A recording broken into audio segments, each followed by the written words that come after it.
Bom, muito bem. Então, na nossa aula de hoje, eu montei essa aula realmente para que você saia daqui, de fato, não só com anotações que você vai deixar dentro do teu caderno e que muitas vezes você nunca mais vai olhar, mas que realmente você saia com perguntas dentro da tua cabeça, que tu saia daqui hoje com dificuldades ali de pensamento mesmo, que vão fazer você refletir, porque isso realmente é o que vai mudar a sua prática clínica dentro do atendimento ao luto.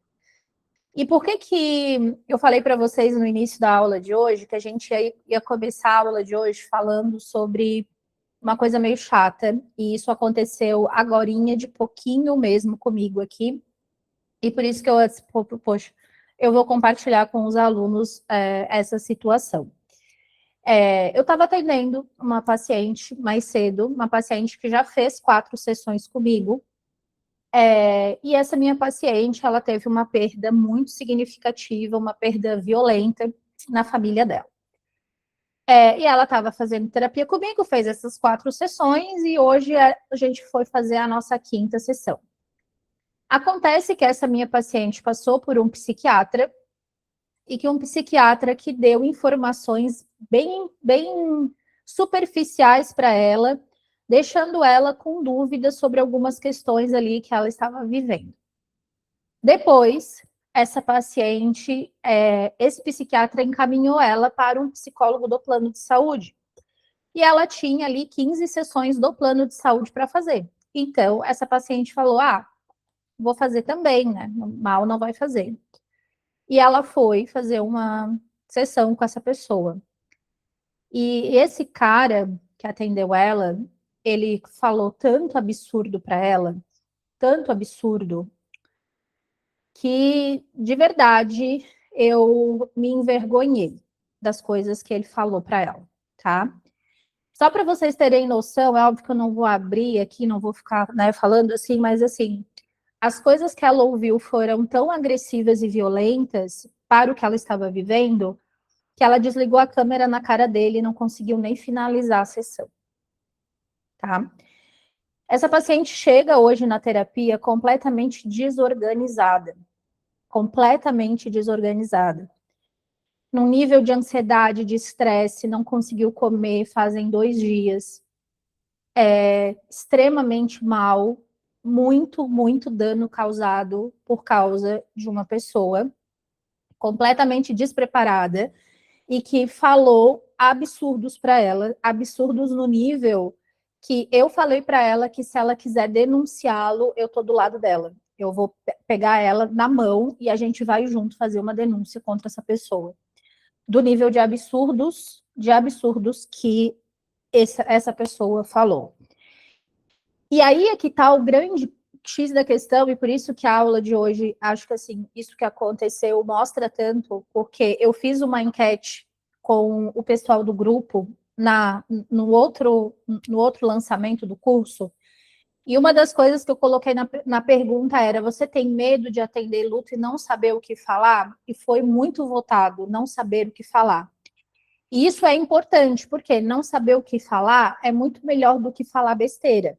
É muito melhor você não falar nada do que você fazer o que esse cara fez e que com certeza achou que estava abafando, mas o nível, né, de gravidade do que aconteceu foi assim muito grande, né? Então assim, e ela usou exatamente essas palavras. Ela usou assim: ele em uma sessão acabou com tudo o que você fez em 4. Ela me falou exatamente isso, tá?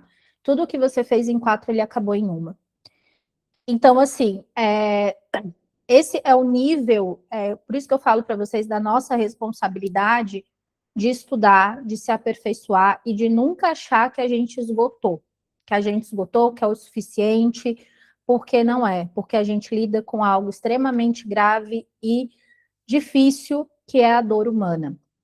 Então, eu quero que na aula de hoje, na conversa que a gente vai ter hoje, né, que você saia daqui realmente refletindo bastante, pensando na sua prática, na sua conduta, nas coisas que você vem fazendo, porque muitas vezes a gente erra achando que está acertando, por falta de conhecimento.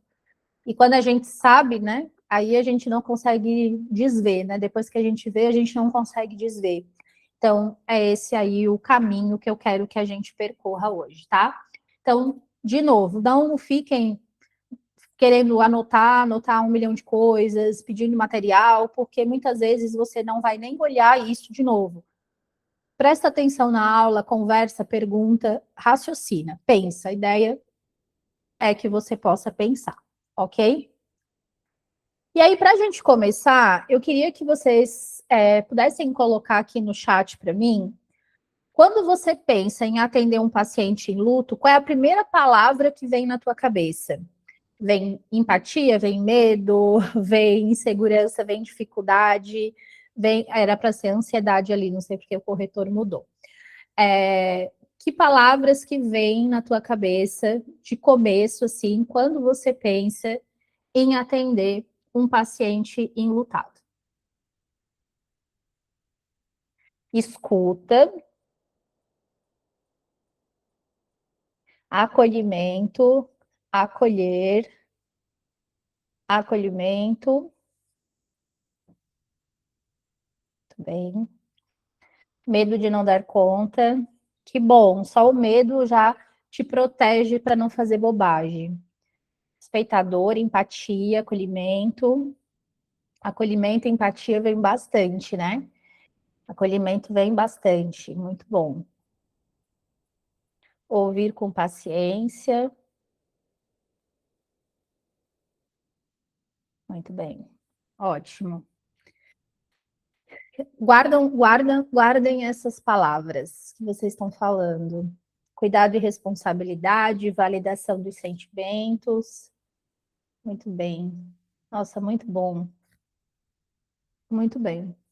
Excelentes palavras que vocês estão escolhendo para a gente começar. Porque são palavras que a gente consegue observar na fala de vocês, né? Que são palavras que vocês conseguem ver que tem tudo a ver com o cuidado. E quando a gente está falando do atendimento ao luto, eu quero que vocês sempre lembrem que a nossa premissa principal é o cuidado, né? Aquela pessoa que está ali na nossa frente é uma pessoa extremamente fragilizada, e todo movimento que a gente vai fazer é um movimento de cuidado com essa pessoa. Então, todos os nossos caminhos, né, assim, todas as nossas palavras, tudo tem que sair de um lugar de cuidado, né? Então, exemplo, aqui a menina, alguém falou aqui no bate-papo, né? Assim, Lu, dá um exemplo do que o rapaz falou para a menina, só para a gente saber. Eu quero que vocês imaginem muitas palavras de julgamento. Muitas palavras de julgamento. E é isso. Imaginem uma pessoa que entrou numa sessão e foi julgada do começo ao final.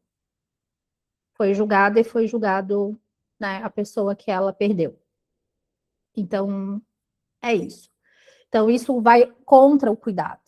Extremamente contra o cuidado. Então, a gente precisa entender sempre qual é o nosso lugar dentro do atendimento. E lembrando que as nossas crenças, elas vão ficar do lado de fora da porta. Sempre, sempre, sempre. Sempre. Ok?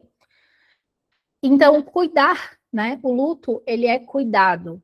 O luto, ele é um lugar onde a gente nunca vai se sentir 100% pronto para atender, tá? Então, assim, quando vocês falam aqui, né, insegurança, medo de não dar conta, que bom, porque segurança demais nos deixa, muitas vezes, em risco de fazer coisa errada. A segurança, excesso de confiança, pode fazer com que a gente se perca no caminho. Então, ter a humildade de entender que cada pessoa ela é única e que cada dor é única e que cada caminho que a gente vai tomar é único, nos protege também muito para a gente poder fazer esse caminho com cuidado. Então, porque a gente pode ter todos os protocolos, a gente pode ter todos os olhares, a gente tem todas as direções, Mas quanto mais você olha para aquele ser humano com cuidado, você vai conseguir dar o seu melhor para aquele atendimento que você tem. Então é isso que eu quero assim que vocês levem dentro de vocês com bastante atenção mesmo para todos os pacientes, porque a premissa básica é o cuidado. Tanto que quando a gente se forma, a gente vai lá, a gente faz o nosso juramento de que a gente não vai prejudicar nenhuma pessoa que passa por nós. Né? Então, e eu sempre gosto muito de quando eu encerro uma sessão, eu pergunto para a pessoa como que você está saindo daqui hoje? Como que foi essa sessão para você? Alguma coisa te incomodou? Alguma coisa, alguma dúvida? Por quê? Porque muitas vezes o que você fala pode não ser o que a pessoa escuta. Então, a gente arruma aquilo que não ficou tão claro assim. Então, quando a gente pode fazer uma pergunta, perguntar para o paciente como você está saindo daqui hoje, é uma pergunta tranquila, gente, não tem muito, né? É isso, eu sempre encerro assim, e aí, me fala, como é que você está saindo daqui hoje? É simples assim, não tem firula, nada, e a pessoa está falando, estou saindo bem, Lu, foi bom, ou olha, estou saindo arrasada, às vezes eu acho que eu estou saindo pior que eu entrei, né? Então, assim, porque a terapia do luto tem disso, a gente tem que mexer em algumas coisas e que são difíceis, e às vezes o paciente sai realmente mal. E tem uma paciente minha que falou nela assim, nossa, Lu, é assim, aí eu venho, daí eu fico bem mal, um dia, dois depois da sessão, e depois eu fico aliviada, e aí depois eu venho de novo, é como se eu esvaziasse o potinho cada vez que eu venho. Então é isso. Às vezes a gente precisa mesmo sair, às vezes não tão bem assim, porque terapia é isso, terapia é mexer no que dói, né? Então a gente tem esse caminho e isso na terapia do luto também acontece e acontece muito, tá? Então a gente ter esse cuidado aí também é importante, tá?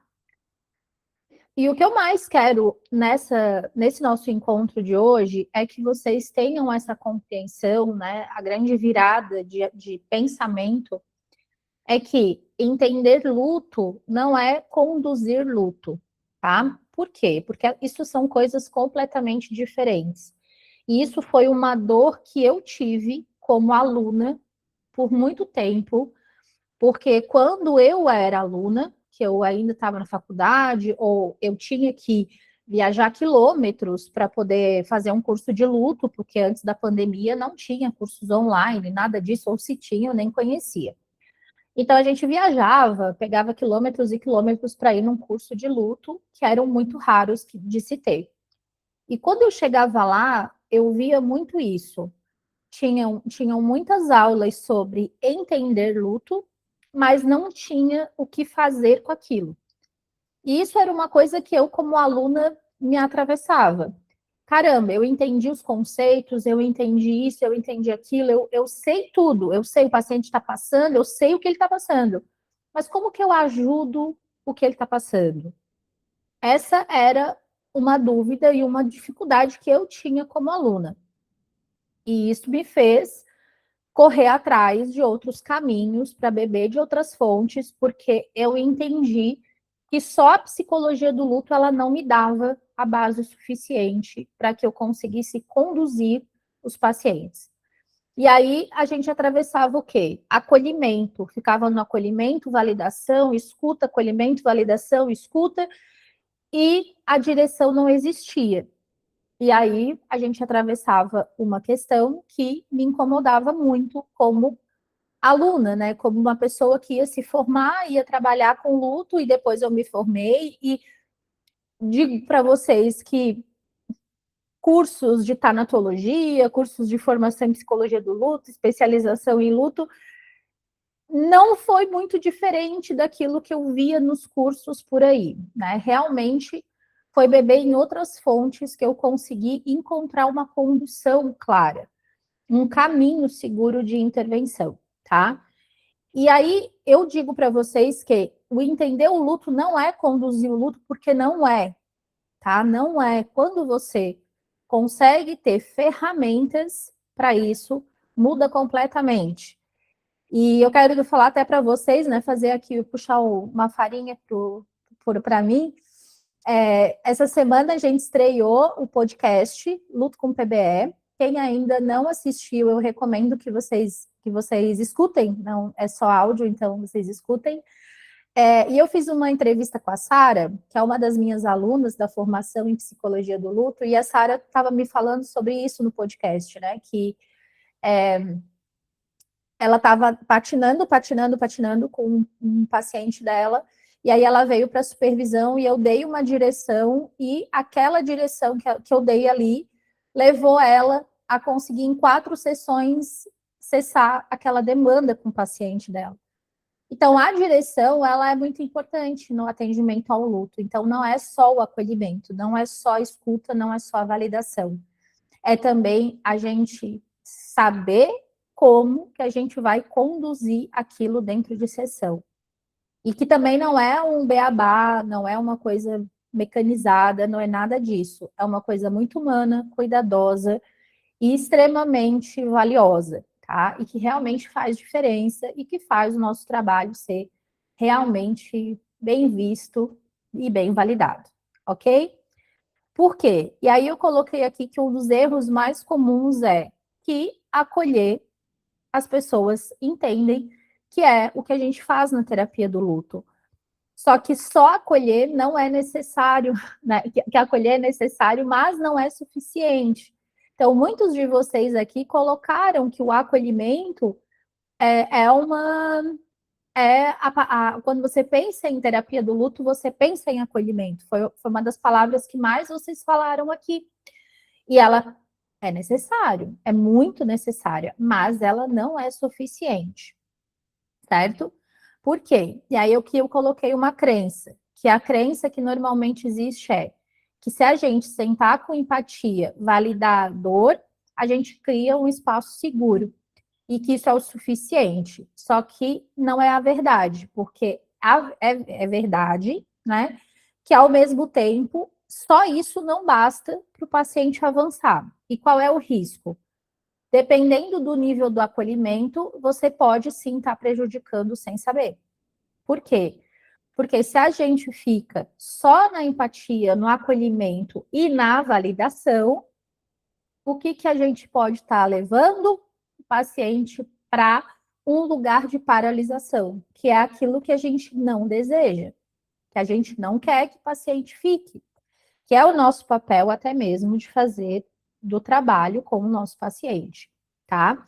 Então, esse caminho, que é um caminho que a gente vai ter de bastante cuidado, né? Que sim, a gente vai ter a empatia, a gente vai ter o cuidado, mas a gente não pode ficar só nisso. Por quê? Porque não é suficiente, certo? Então, isso é uma coisa que eu quero que você entenda. E aí, aqui eu coloquei uma metáfora para vocês, que é uma metáfora que eu uso muito com os meus pacientes, que é a metáfora da fisioterapia. Então, o enlutado chega no chão fragilizado com dor, né? É assim que o enlutado chega. Se o fisioterapeuta só passa a mão na cabeça e diz, fica na cama, não vamos fazer nada hoje, o que acontece com esse paciente? Né? Então, vamos imaginar. Eu uso muito, muito, muito essa metáfora com meus pacientes em luto. Muito. Ok? Se você quebrou um braço, tá? Você foi lá, quebrou o braço, e você chega na fisioterapia, quem aqui já passou por fisioterapia vai entender o que eu tô falando. Fisioterapia dói. E dói pra caramba. E a gente não quer fazer, certo? A gente quer fugir da fisioterapia. Eu já precisei fazer e eu queria fugir da fisioterapia, porque dói muito. Só que o que acontece? A gente precisa mexer. A gente precisa movimentar. Porque se você não movimenta, ali onde você precisa fazer a fisioterapia, o teu osso vai soldar no lugar errado e você vai ficar com uma sequela. Esse é o ponto. E a terapia do luto, ela tem o mesmo movimento. Nós, como psicólogos, a gente precisa ajudar o paciente a se movimentar. Se a gente não faz isso, ele cronifica na dor. É a mesma coisa na fisioterapia. Então, se a gente fica só, imagina, se o fisioterapeuta, se a pessoa chega lá e o fisioterapeuta fala, Não, tudo bem, se você está com dor hoje, não vamos fazer nada. Não, descansa, deita. A gente tenta na semana que vem e a gente vai só acolhendo. O que vai acontecer é que esse ossinho vai soldar no lugar errado. E é a mesma coisa na terapia do luto. Se a gente ficar só no acolhimento, acolhimento, acolhimento, o paciente não vai evoluir. E eu uso essa metáfora para ensinar o paciente da importância do movimento. Por que, que a gente precisa fazer o movimento? Por que, que a gente precisa colocar esse caminho para a gente poder estar fazendo junto? E aí eu uso muito essa metáfora, tá? Então, assim, a gente não quer que, né, ali o osso, né, numa fisioterapia, cole no lugar errado. A gente não quer que ele cronifique.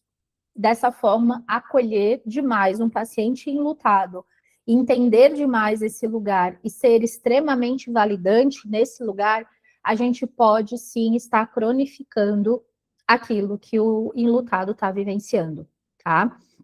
Então, esse é um ponto, gente, assim, que eu quero que vocês tenham, assim, muito cuidado, porque eu não estou querendo dizer que o acolhimento não é necessário, ele é muito necessário.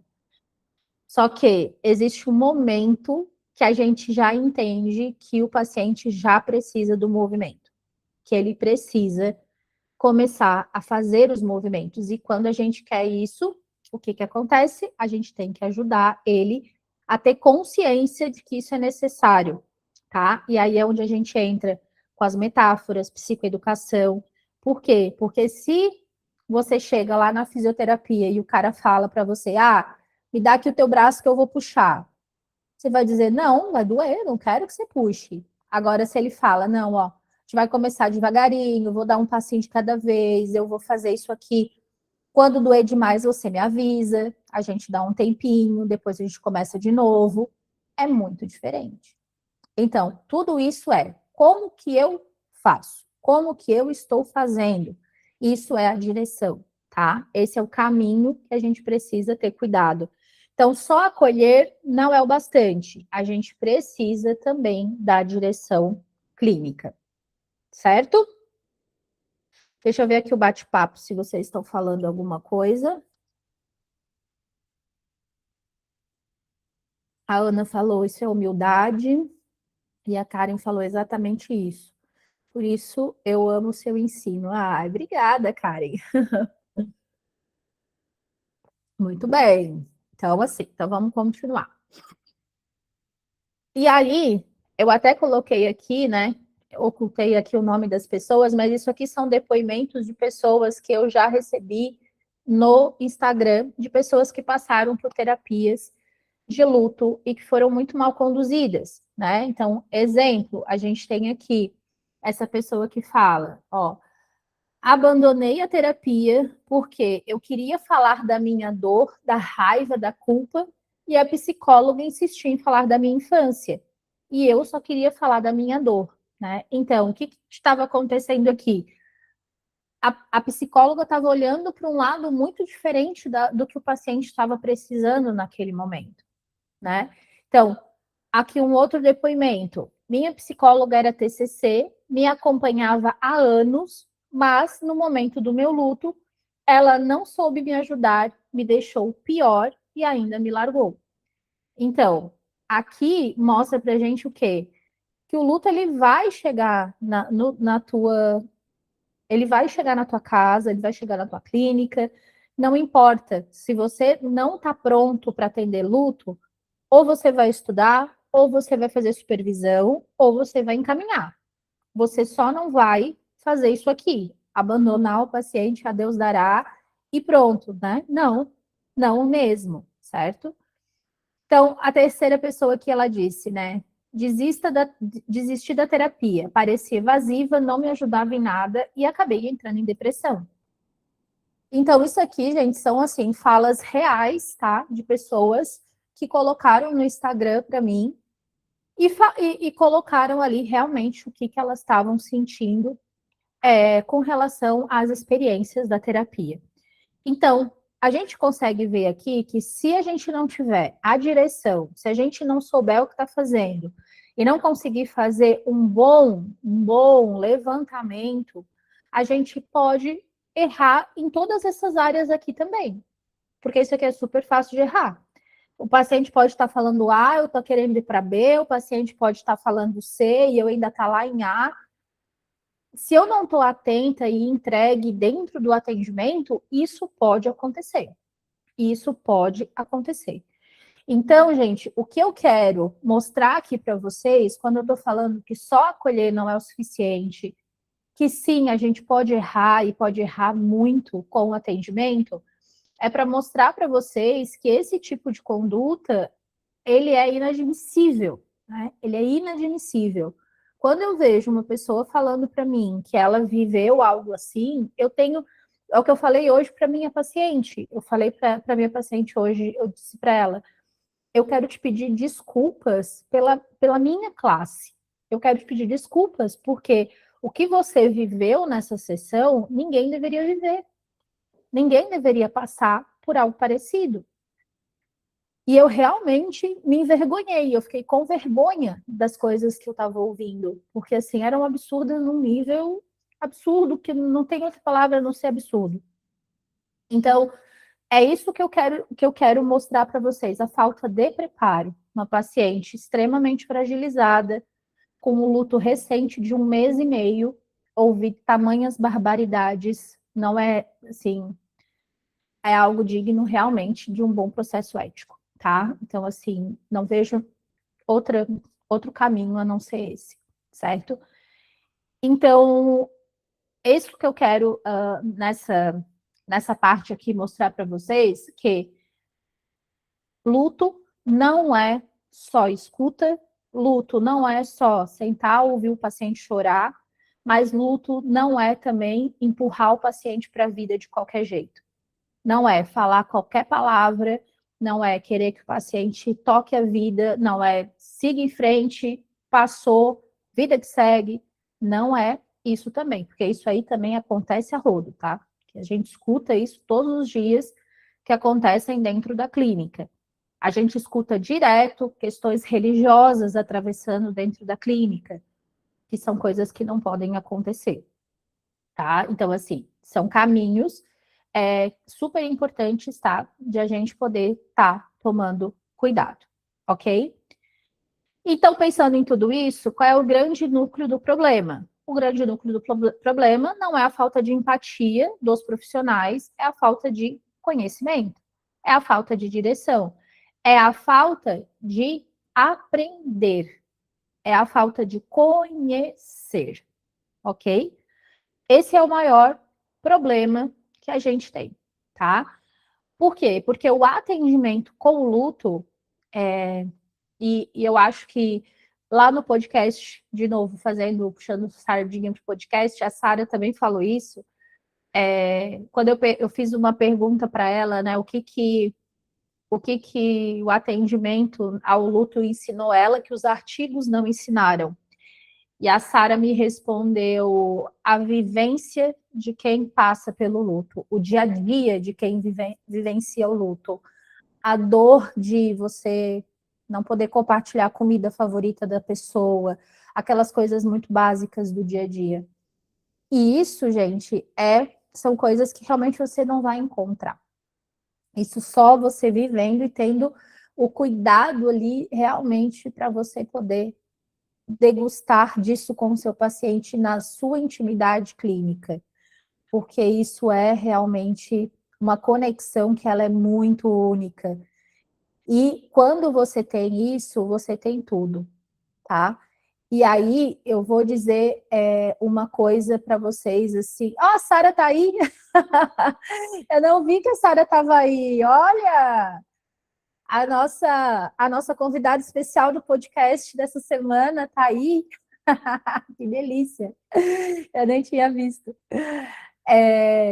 E aí, gente, isso é muito importante mesmo, a gente ter esse cuidado de olhar para o paciente e entender que eu preciso estudar.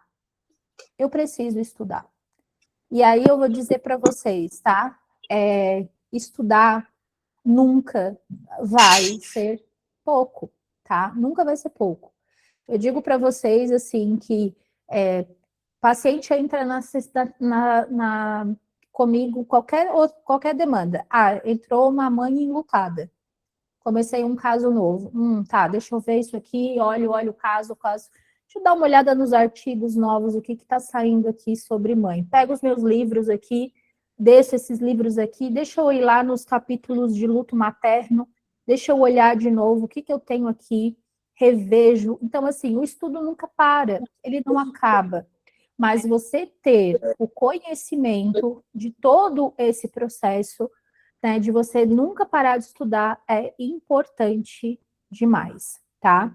Então, porque é assim que você vai também construir essa direção clínica, porque ela não se intui, ela se aprende, tá? A gente vai aprender, a gente vai construir esse caminho, tá? E aí eu digo para vocês isso, assim, que o luto, ele é um fenômeno, né? Ele não é um transtorno mental até se tornar um transtorno mental. Então, a gente que trabalha com a terapia do luto, a gente pode atender pessoas que estão enlutadas, mas que são pessoas que estão vivendo lutos saudáveis, que estão passando por um processo de luto normal, natural. Pode acontecer desse paciente, a gente vai olhar isso mais para frente, tá? Pode acontecer de o paciente já ter um transtorno de luto, que aí já é um caso mais grave, já é uma condução que já existe risco, já é um cuidado diferenciado que a gente tem. Então, a gente pode estar com casos diferentes, a gente pode estar com um paciente com luto e depressão, a gente pode ter um paciente com luto, depressão, transtorno de pânico, isso é bem comum, o pânico aparece bastante no luto. Então, olhar para o contexto como um todo e da gravidade que tudo isso traz, e aonde a gente ataca primeiro é muito importante, isso necessita direção, necessita estudo e necessita conhecimento, tá? Então, assim, por isso que a nova turma da formação em psicologia do luto, ela vai ter apenas 18 vagas. Por quê? Porque vocês vão ganhar supervisão em grupo. E essas supervisões em grupo, elas vão ser pequenas mesmo, são grupos pequenos, assim, eu não quero grandes grupos de supervisão, para poder realmente dar esse acompanhamento. Por quê? Porque a gente precisa dessa direção na prática, no dia a dia, na vida acontecendo, tá? Então, isso é o que eu entendo aí ser muito fundamental, tá? E aí aqui eu coloquei para vocês, até que eu já comentei isso aqui, né, que eu fiz uma pesquisa com a audiência no grupo do WhatsApp, e eu perguntei para eles por que os psicólogos, o que os psicólogos ali do trabalho deles, eles têm mais dificuldade. E o que eles mais votaram foi não saber diferenciar luto de luto complicado, de luto prolongado. Em segundo lugar, ficou o medo de falar algo errado. E em terceiro lugar, ficou a falta de método clínico. Foram as três coisas que o pessoal que estava no grupo do WhatsApp mais votou. Foram as maiores dificuldades que eles encontram para trabalhar com pacientes enlutados. Então, eu fiz esse levantamento para entender as maiores dificuldades, para poder trazer na aula de hoje realmente o que vocês realmente precisam para conseguir se sentir mais seguros para atender um paciente em luto. Então, é sobre essas coisas que a gente vai conversar hoje, tá bom?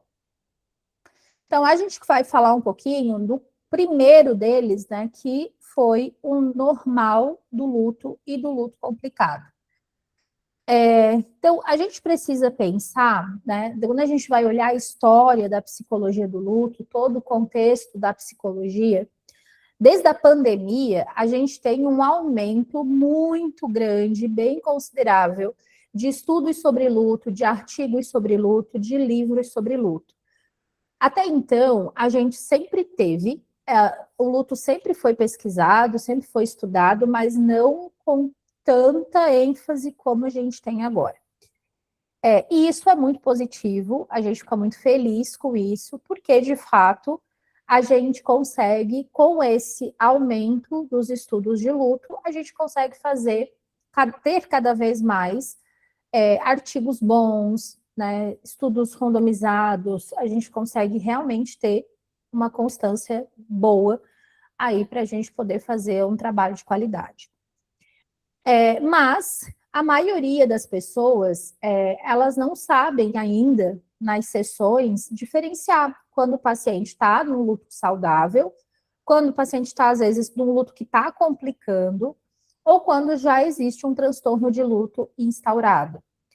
Então, esse caminho que a gente vai conversar aqui agora, ele é bem importante, porque ele diferencia muito também a direção que o tratamento que a gente está tendo vai tomar. Então, em 2022, o DSM-5-TR, ele reconheceu o transtorno de luto prolongado como um diagnóstico oficial. Até 2022, a gente não tinha esse diagnóstico. A gente simplesmente tratava o luto e tinha lá uma abazinha lá dentro da depressão, onde a gente olhava para o luto por esse viés. Em 2022, ele passa a fazer parte do DSM como um transtorno mental e 10 a 15% dos enlutados vão realmente desenvolver esse transtorno, o que não é pouco, certo? Se a gente for pensar na quantidade de pessoas que morrem todos os dias e que cada pessoa vai deixar, em média, de 5 a 7 pessoas enlutadas, a gente vê que 10 a 15% a gente está falando aí de uns bons milhões de pessoas. Então, a gente tem um número muito grande de pessoas com transtorno de luto prolongado. E aí, a gente saber disso faz com que a gente consiga entender melhor como que a gente vai tratar. Por quê? Porque nós já temos artigos que validam o tratamento para o TLP, que é um tratamento validado cientificamente, para que a gente consiga usar esse tratamento de uma forma bem eficaz com os pacientes enlutados. Quais são as minhas considerações sobre esse protocolo? A minha consideração é que é um protocolo muito rápido, é um protocolo muito determinista, então, sessão 1, sessão 2, sessão 3, e assim vai.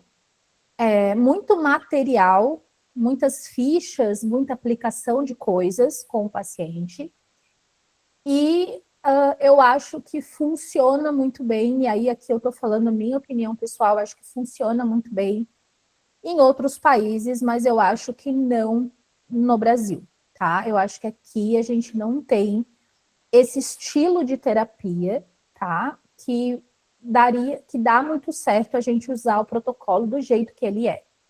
Ok? Ok. Dito isso, sempre dizendo que fica muito a critério da pessoa como que ela vai querer usar, tá bom?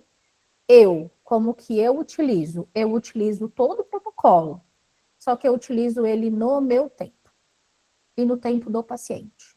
Então, eu não faço sessão 1, sessão 2, sessão 3, não. Às vezes eu fico 4 vezes na sessão 1, 4 semanas na sessão 1. Às vezes, tem uma parte do protocolo que eu acho que é a mais difícil, que é a parte de exposição imaginária, que às vezes eu fico bem mais. Então, assim, por quê? Porque eu vou sentindo qual é a necessidade que existe ali dentro daquela relação que eu estou vivendo ali com aquele paciente, tá? E aí a gente usa todos os instrumentos, eu utilizo tudo que tem, mas eu entendo que cada coisa é cada coisa, né? Eu entendo que, como eu atendo, por exemplo, muitos pacientes que moram fora do país, eu atendo vários pacientes brasileiros que estão em outros países, e todos eles tentaram fazer terapia lá fora e nenhum deles se adaptou, porque a terapia é muito diferente. Ela é extremamente estruturada, ela é extremamente rígida. E o brasileiro, ele tem uma forma de fazer terapia que ela é diferente. Que a gente tem mais essa questão do acolhimento, da proximidade, da troca, da humanização. Então, assim, eu acho que isso é muito da nossa... Usar os instrumentos que são validados, mas entender que a gente está numa outra cultura e a forma como a gente vai colocar isso depende do paciente. Tem paciente que gosta de tudo estruturado, ótimo. Tem paciente que já não é tanto, e aí a gente vai fazendo, né, esse movimento conforme ele vai acontecendo, tá? Então, o luto normal, o luto saudável, todos nós vamos passar em algum momento da nossa vida. Perdas simbólicas ou perdas reais. Isso quer dizer o quê? Perder algo que eu queria muito, como, né, um sonho que não acontece, por exemplo, a maternidade, não conseguir ser mãe, isso é um luto, né? O luto, às vezes, você perder um animalzinho de estimação, que também é luto, e um trabalho, você mudar de país, né? Agora eu estou atendendo um caso de um paciente que está extremamente enlutado, porque ele foi morar em outro país, ele amou morar lá, ele se deu muito bem lá, mas ele precisou sair porque o visto dele venceu, e ele não conseguiu trabalho, e aí ele precisa sair do país. E ele está muito mal por causa disso, porque ele se adaptou super, super bem lá e ele está vivendo um luto muito, né? O luto do imigrante, que a gente chama esse luto, que é o luto quando você realmente sai de um país, você precisa ir para outro lugar e você tem muita dificuldade de ambientação quando você está nesse outro lugar. Então, isso aparece também na clínica. Então, o luto não é só por morte, ele vai aparecer por várias coisas e ele pode ser normal, mas ele também pode complicar. E quando ele complica dentro da terapia, o nosso papel é não deixar ele chegar no transtorno de luto prolongado. E se ele chega no transtorno de luto prolongado, aí a gente precisa, de fato, tratar o transtorno. O que eu posso falar para vocês? Que as pesquisas mostram, tá? Que assim, a gente fala sobre isso, ok? É que o transtorno de luto prolongado é um transtorno de baixíssima evolução, tá? Isso quer dizer o quê? O paciente enlutado com TLP, ele vai ter uma evolução lenta, ele vai ter uma evolução difícil. E muitas vezes você, profissional que está acompanhando esse paciente, vai se sentir derrotado. Você vai se sentir que você não está fazendo o suficiente, aonde que você está errando, aonde que você está deixando.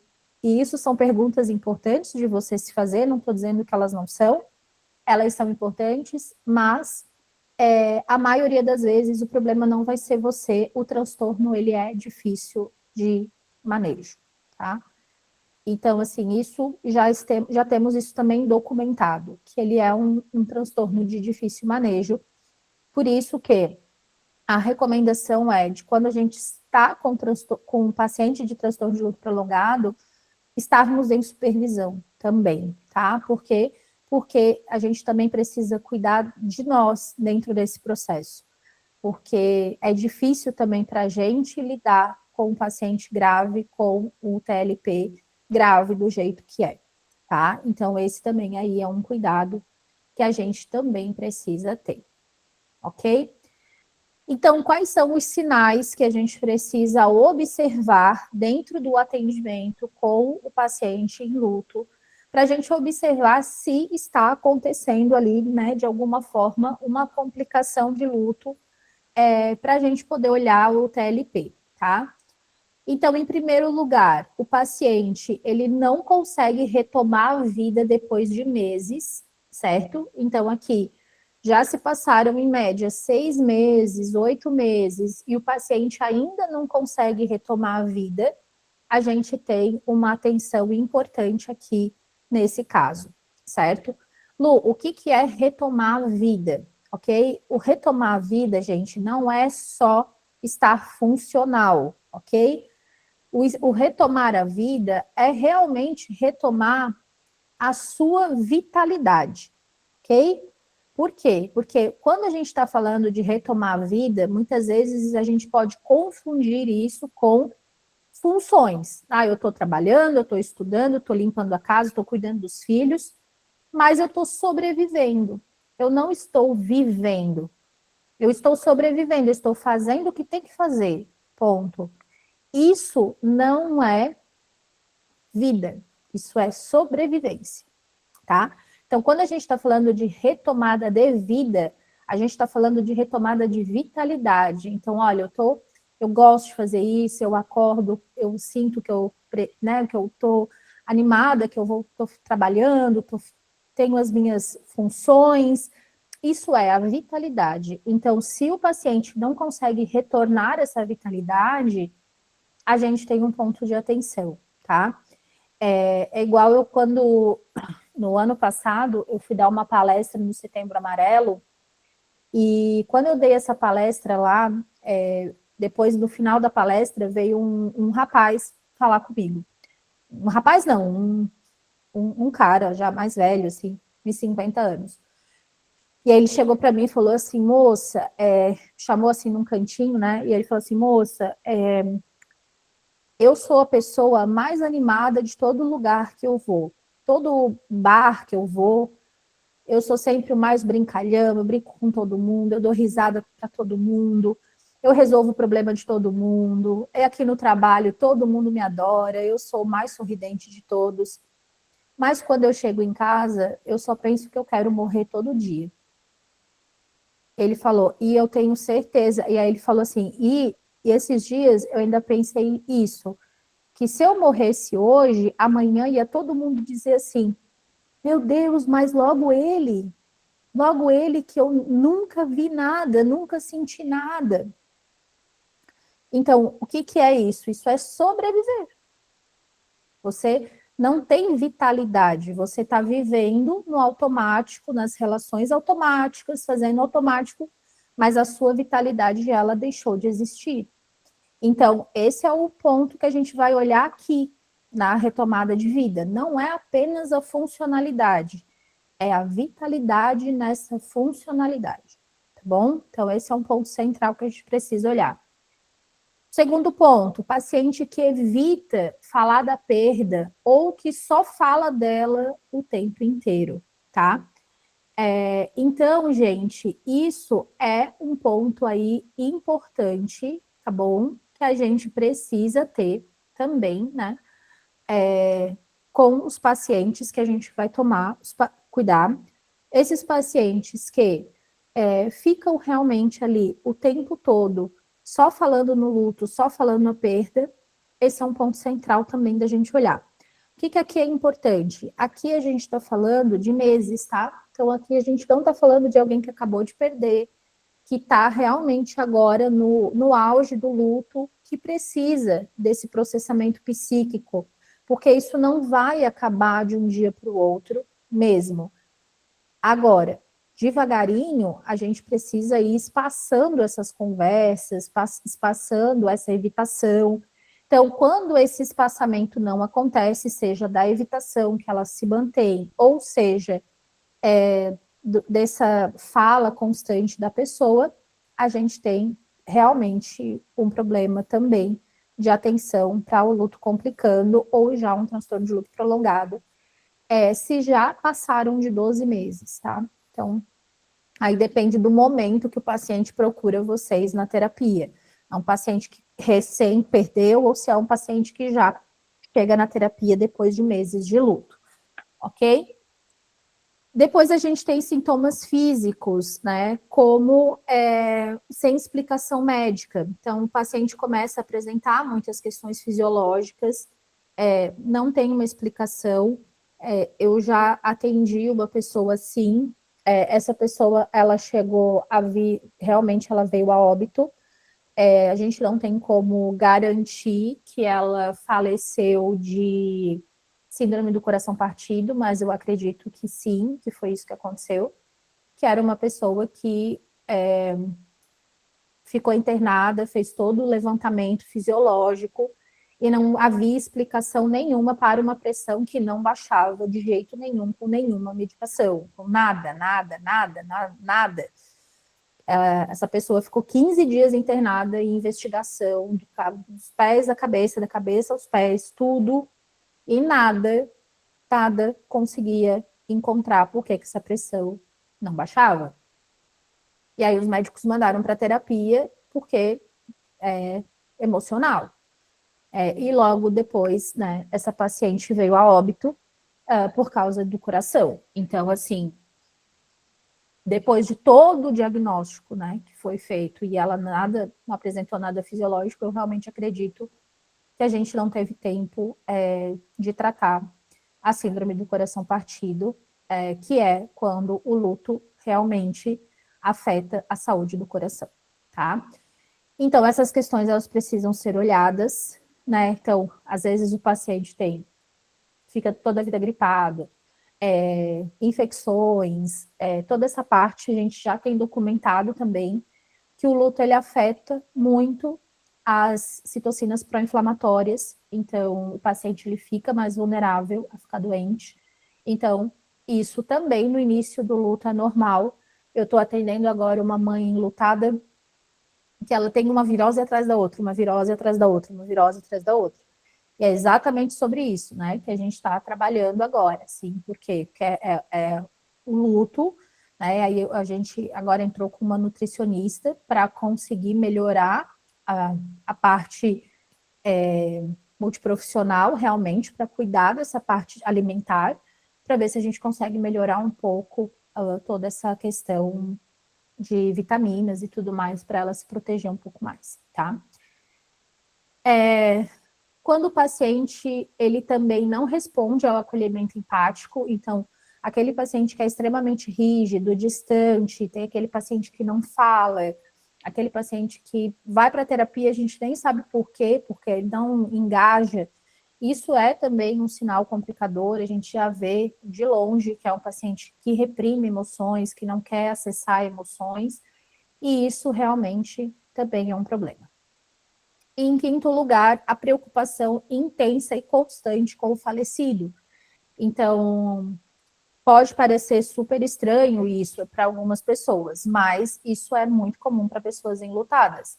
Elas ficam pensando no corpo da pessoa que está enterrada, elas ficam pensando em como, onde que a pessoa está, o que que a pessoa está vivendo, se a pessoa está vendo elas ou não. Então, elas ficam muito preocupadas com o falecido.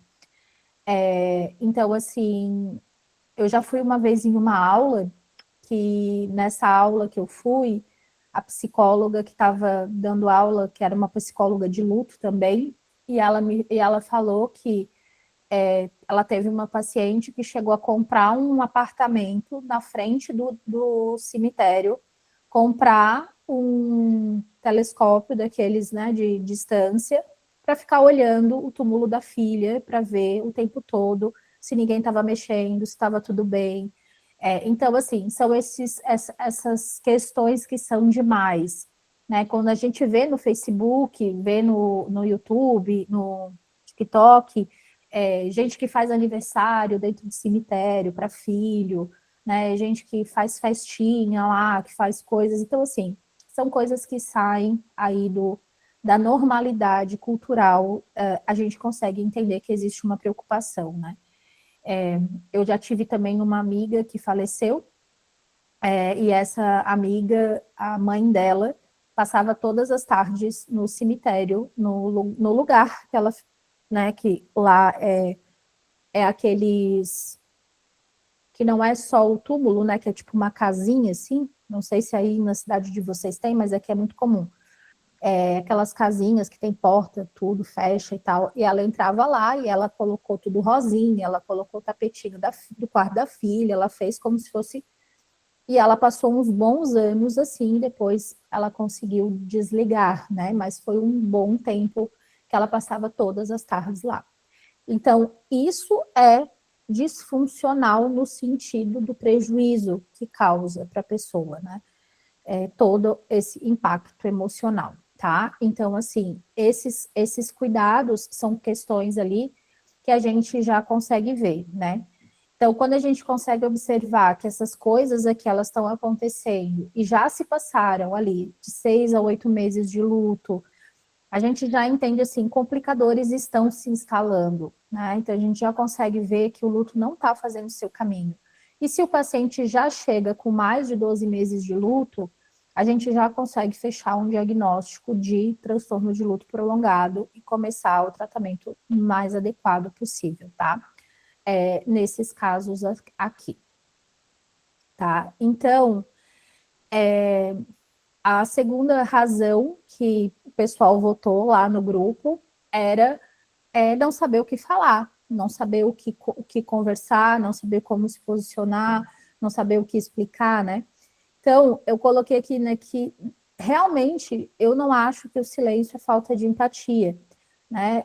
O silêncio, na verdade, nada mais é do que falta de conhecimento, tá? O silêncio ele não é um problema, né? Assim, o silêncio do psicólogo, muitas vezes a gente também precisa digerir o que a gente está ouvindo. Algumas vezes são histórias bem pesadas, são coisas bem difíceis de ouvir. Então, tem vezes que a gente perde a voz mesmo. Eu já perdi a voz algumas vezes, tá? Então, assim, teve um caso específico de uma pessoa que eu atendi e que essa pessoa perdeu a família inteira, e quando eu falo inteira, eu falo inteira, e eu me vi sem voz. E eu falei para ela, né, assim, olha, e eu, sim, eu fiquei meio que em choque no primeiro momento, quando eu escutei toda a história, e depois eu falei, olha, eu quero muito te ajudar, mas eu quero dizer para você que nesse momento eu também preciso processar tudo que você está vivendo, porque eu nunca atendi ninguém com uma história tão grande como a sua, de perdas, né? Então, assim, e foi um acidente, né? Foi uma situação inesperada e todos os complicadores de luto que a gente sabe que existem, ela tinha.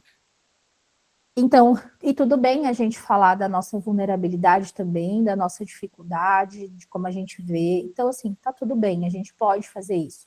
Então, o silêncio ele não é essa falta, não é falta de empatia, não é nada, é falta da gente realmente a gente saber o que a gente está fazendo, tá? A gente ter um caminho, a gente saber o que está fazendo, tá? E aí, gente, aqui eu quero dizer uma coisa para vocês bem importante, assim, tá? E eu vou dizer isso de coração, assim. Não estou falando isso porque eu quero vender curso para vocês, eu estou falando isso porque, de verdade, eu me preocupo muito com as pessoas que passam pelas mãos das pessoas que eu ensino, né? E assim, a gente está vendo um movimento muito grande, né, das inteligências artificiais, da dificuldade de pensar que algumas pessoas estão tendo, né, porque não querem mais escrever, não querem mais pensar, não querem mais gerar nada, tudo querem colocar IA para fazer. Só que eu quero que vocês lembrem que quando você está no 1 a 1 com o teu paciente, é você e ele. É você e ele. E aí, isso é uma coisa que nenhuma IA vai tirar de você, mas que ela também não consegue te dar na hora que você está no 1 a 1 com o paciente, tá? Então, esse 1 a 1, ele vai ser o que vai mostrar a tua competência. É o que eu falo para vocês, não adianta ter um caderno cheio de anotação que você não abre. Não adianta comprar curso que você não assiste. Não adianta comprar livro que você não lê, né? Então, assim, esse é o caminho. O atendimento, a competência, ela vem com o estudo. Ela não vem com outra coisa. Não adianta. Ontem, no jogo de futebol do Brasil, que a gente ficou até muito feliz, né? Que o Brasil passou para mais uma etapa da Copa, a gente estava assistindo os depoimentos dos jogadores depois da Copa e um jogador falou uma coisa tão bonita que eu disse, nossa, eu vou até escrever isso porque eu gostei. Ele falou assim, talento sem movimento não é nada. E eu achei demais a frase dele. Talento sem movimento não é nada. Então, é isso. Às vezes, você pode ser um excelente psicólogo, você pode ser muito bom no que você faz, mas se você não se movimenta, se você não melhora, se você não lapida, não adianta de nada. Não é nada. Então, assim, estudem. O que eu posso dizer para vocês é nunca deixem de estudar, nunca deixem, nunca, não deixem o cérebro de vocês preguiçoso, porque é muito fácil ficar preguiçoso na era que a gente está hoje, tá? Então, eu coloquei aqui, tá pequenininho, mas, né, que esse caminho, ele não se inventa, ele se constrói com o estudo, que é exatamente isso que a gente acabou de conversar até agora, né? Assim, o caminho de você saber o que falar, de você saber o que explicar, Isso acontece por quê? Porque você estuda. E eu vou dar um exemplo, assim, para vocês sobre isso, tá? Eu atendo uma paciente e eu converso com a psiquiatra dessa paciente, né? A gente tem contato, né? E aí, essa minha paciente, ela chegou na terapia e o médico dela, a médica dela, tinha aumentado, né, a dose da medicação dela, que ela toma a medicação para depressão, e tinha aumentado, ela está tomando a dose máxima, tá, da medicação. E aí ela chegou na sessão e aí ela começou a dizer assim, Lu, eu não sei, mas eu estou sentindo uma tontura, assim, um ruído na minha cabeça, mas eu não sei nomear o que eu estou sentindo, mas é um ruído na minha cabeça. Ela falou assim, assim, não é uma tontura, mas é uma coisa desconfortável na minha cabeça. Isso aqui é constante. Eu não sei explicar o que é, mas parece assim que a minha cabeça, assim, até o fio do cabelo dói. Ela disse assim, né? Que assim, parece que até o fio do cabelo dói. E eu não estou sabendo explicar muito bem o que é, mas não sei, e eu estou muito cansada, estou muito cansada, estou muito cansada, estou muito cansada. E aí, quando ela foi falando, né, e aí eu me lembrei, disse assim, tá, olha só, você tá na dose máxima da sertralina, não tá? Daí ela falou, tô na dose máxima da sertralina. Daí eu falei, ok, então olha só, quero que você entenda uma coisa. Eu vou conversar com a Brenda, que é a psiquiatra dela, né? Falei, eu vou conversar com a Brenda, porque eu tô achando que é esse sentimento que você tá, dessa coisa ruim na cabeça. Isso é a alta dose da sertralina. Quando a sertralina está em dose alta, a gente começa a ter essa sensação difusa, que aparece quando, né? Quando a gente tem ali o ISRS da sertralina em doses altas, né? Então, aí eu fui, né, explicando ali para ela, tá? Então, assim, que aquele quadro acontece, né? Então, normalmente aí depois das 15 horas ela sempre dizia que estava muito cansada. Aí eu expliquei para ela o que acontece. Depois das 15 horas, ela toma a sertralina pela manhã, ela tem aquele pico. Depois das 15 horas, a dosagem já está menor, o metabolismo cai, o medicamento diminui ao longo do dia, o cansaço vem. Então, provavelmente isso é do aumento da sertralina. Então, o que acontece aqui? Eu só posso explicar tudo isso para o paciente, psicoeducar o paciente, acalmar o paciente, porque eu entendo do efeito da sertralina em doses altas.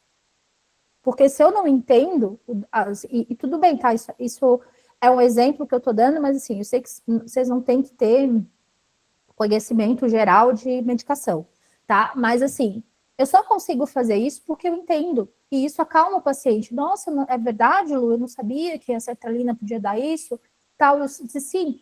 E aí eu até falei para ela, eu já tive uma paciente que sentia tal coisa assim na cabeça, ela, isso mesmo, sentia isso e tal. Aí isso, então assim, provavelmente a sertralina está na dosagem alta, está dando essa reação. Então, eu vou conversar com a tua psiquiatra, a gente vai ver que caminho a gente vai tomar. Então, assim, você poder fazer essa psicoeducação só acontece por quê? Porque você estudou, porque você sabe, porque você lê, porque você é competente, você tá, tá no dia a dia, na clínica, no atendimento. Então, é por isso que eu falo para vocês podem ter vários recursos, mas isso aqui, na hora do 1 a 1, é só aqui, não tem outro lugar. É aqui, ponto. É no 1 a 1. E você tem que ser bom no 1 a 1, porque a tua inteligência, o teu conhecimento, a tua expertise está com você. Você não vai poder dizer para o paciente, tá, peraí, deixa eu entrar aqui no chat GPT e pesquisar o que é a tontura com a dor de cabeça, com não sei o quê.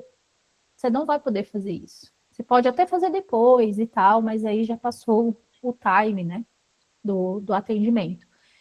Então, um 1 a 1 é você e o seu paciente. Então, nunca esqueçam disso, que o conhecimento de vocês, né, isso ninguém tira, tá? E outra coisa, né, que a gente fala muito, que também foi outra coisa que a Sara falou no podcast, que é a questão do tempo, né? Que não é o tempo que cura, é o que a gente faz dentro do tempo, né? Então, o que se você, como psicólogo, é o que acontece dentro do tempo do seu paciente. Então, isso é uma coisa, gente, que quando a gente fala desse movimento, é isso que eu estou querendo dizer para vocês, tá? A gente precisa fazer isso, e isso é o que a gente está fazendo dentro desse tempo, tá? Então, eu sempre falo também isso para o meu paciente, isso eu sim também sempre uso. Se você dormir hoje, tomou um remedinho, dormiu, acordou daqui 1 ano, você vai acordar igualzinho você dormiu hoje. Com a mesma dor, com o mesmo desespero, com a mesma angústia, com a mesma ansiedade, igual. Por quê? Porque não é o tempo, é o que você faz dentro desse tempo. Então, é o movimento que está aqui dentro. Então, se o paciente vem para a sessão, ele fala, desabafa, isso tudo é muito importante, tem muita organização, mas que movimentozinho que a gente vai fazer? Que coisinha que a gente vai fazer? E tem que ter um movimentozinho, tá? Então, o movimento a gente precisa também estar fazendo. E aí é que tá, gente, assim,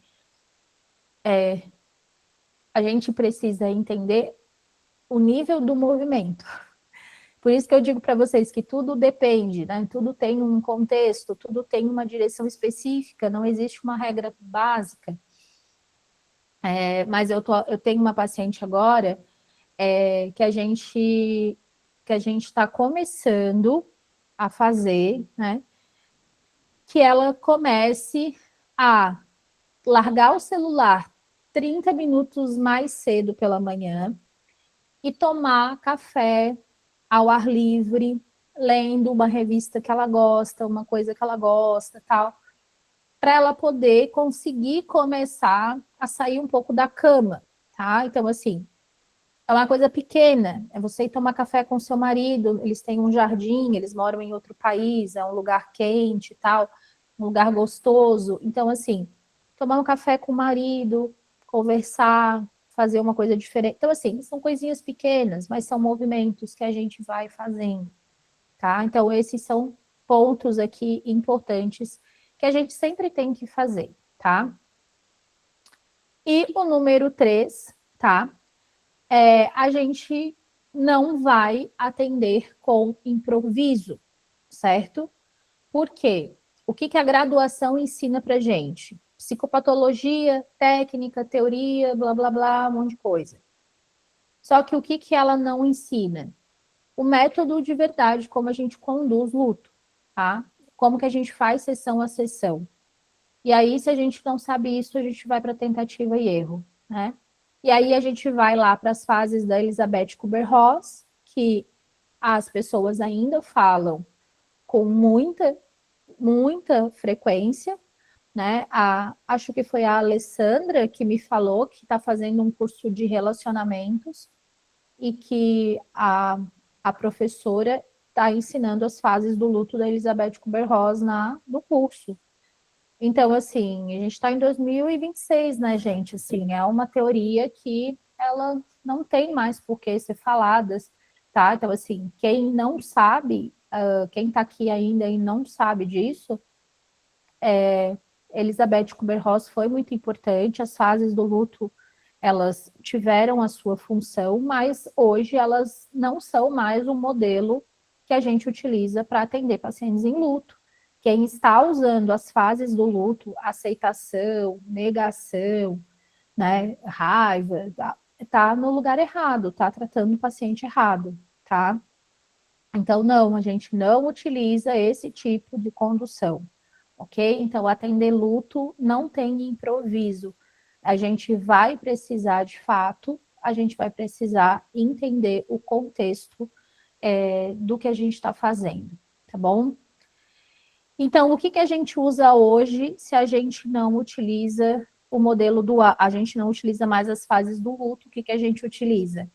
A gente utiliza hoje o modelo dual do luto. É o que a gente utiliza, que é o método, né, do processo dual, que é o método mais eficaz que a gente tem atualmente, embora ele já venha, teoricamente, digamos assim, sendo mais substituído pela produção de sentido e significado, isso tem aumentado bastante, mas a questão do processo dual ainda é muito forte, tá? Então, o que, que é o processo dual?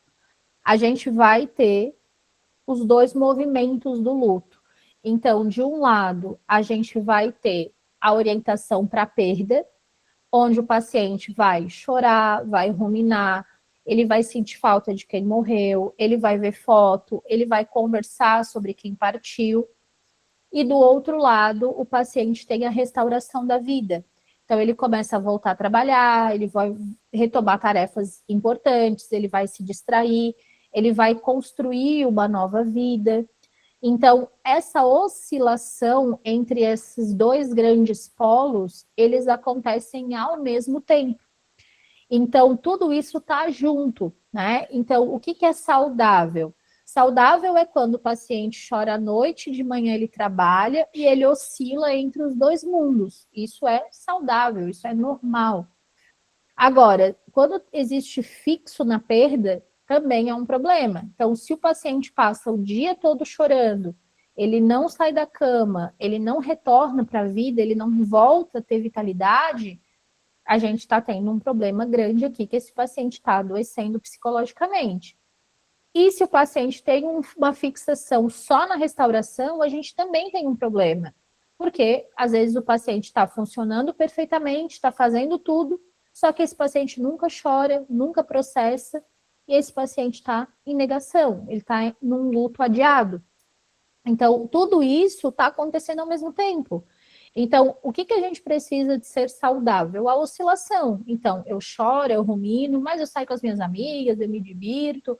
Aí eu chego em casa, eu tenho saudade de novo, me pergunto por que, que eu saí, por que, que eu fiz isso, que sentido tem, mas amanhã eu estou trabalhando, estou rindo com as minhas amigas. Isso é saudável. Esse é um movimento natural da vida. Só que lembrem, a restauração tem vitalidade, ela não é só funcionalidade. Cuidado com isso, tá? Porque a gente precisa ajudar os nossos pacientes a reencontrar a vitalidade da vida, não é só a funcionalidade, tá? Que isso também aí é um problema importante, tá? Então, aqui eu trouxe para vocês, né, um raciocínio clínico para a gente pensar na prática, né? Pensar sobre o caso, saber para onde ir, com base na história do paciente, com base na ciência e não só com base no improviso, tá bom? Então, o que, que a gente faz quando o paciente se senta na sua frente pela primeira vez, tá? Então, a gente tem aqui, que eu trouxe aqui para vocês, um mapinha, digamos assim, do atendimento que a gente vai ter no nosso primeiro atendimento com paciente em luto, tá bom? Então, vamos lá, que eu vou fazer isso aqui com vocês, tá bom? Então, primeira coisa, a gente vai avaliar em que momento o nosso paciente está. O paciente está em luto agudo ou ele está num transtorno de luto prolongado? Como que a gente vai diferenciar isso? Menos de 12 meses, a gente já vai ver. O que está acontecendo aqui? É um luto agudo?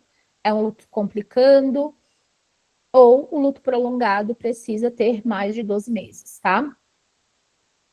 O paciente, quando a gente está falando do luto agudo, o que, que ele é? É a fase, primeiro momento do luto, é o começo do luto. Então, o luto agudo é onde o paciente, ele está naquele desespero, naquela dor profunda, na falta de sentido de vida, pensando na pessoa o tempo inteiro. Isso é o luto agudo e também é normal. Então, o paciente vai sentir isso no começo do luto. Eu sempre falo isso. E eu falo para os pacientes mesmo. Você não perdeu um sapato, você perdeu um amor. Não tem como perder um amor e não se desesperar, e não chorar, e não doer, e não ser agoniante. Não tem como. Isso é normal. Agora, durante a passagem do próprio tempo da organização do luto, o que a gente vai fazendo dentro do luto? A gente vai integrando. E integrando é o quê? É o caminho que a gente tem que chegar, o luto integrado. O que ele é? É quando eu consigo ter vitalidade de vida, mas eu ainda tenho a minha dor. Eu tenho a minha saudade, eu tenho a minha tristeza, eu tenho tudo isso aqui ainda dentro de mim. Mas eu tenho vitalidade, eu tenho a minha vida, eu não me anulo porque essa pessoa morreu. Essa é a grande diferença, tá? Então, do luto integrado, existe saudade, existe falta, existe tristeza, mas existe a minha vida, existe a minha vitalidade, existe eu, né? E no luto prolongado não existe eu, existe apenas a perda, tá? Existe só quem morreu. Essa é a grande diferença, tá bom? Depois, a gente vai avaliar se existe risco de suicídio, tá? Então, sempre que vocês atenderem um paciente, vocês avaliem risco de suicídio. E lembrem-se, suicídio se fala sobre, se pergunta sobre, a gente conversa sobre abertamente. Você tem pensado em morrer? Você tem pensado em se machucar? Você tem pensado como vai fazer isso? Você tem uma carta? Você vai abrir e conversar abertamente sobre o assunto. Não fica entre dedos, mas você tem pensado em alguma coisa? Sim. Não, vamos falar o nome que tem. Você tem pensado em suicídio? Você tem pensado em como vai fazer o suicídio? Tudo isso tem que ser falado. E pacientes enlutados são pacientes que podem, sim, ser pacientes em alto risco de suicídio.